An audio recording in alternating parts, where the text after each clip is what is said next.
বাবা এই সপ্তাহে ডিউটি থেকে আসার পথে এত পরিমাণে দেশি খেজুর এনেছে কি বলবো তোমাদের। আর খেজুরগুলো এতটা মিষ্টি, আর এই খেজুর না এখনো সচরাচর আমাদের এখানে পাওয়া যায় না।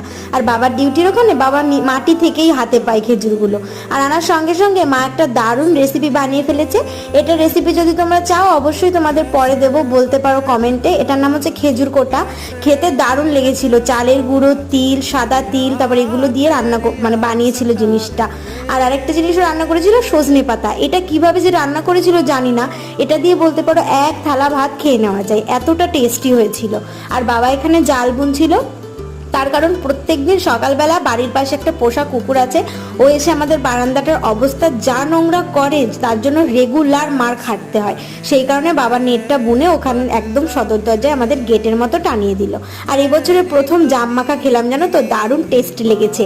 তারপরে বিকালের দিকে গেছিলাম একটু বাজারে, ব্যাস এইভাবেই কাটলো আজকের দিন।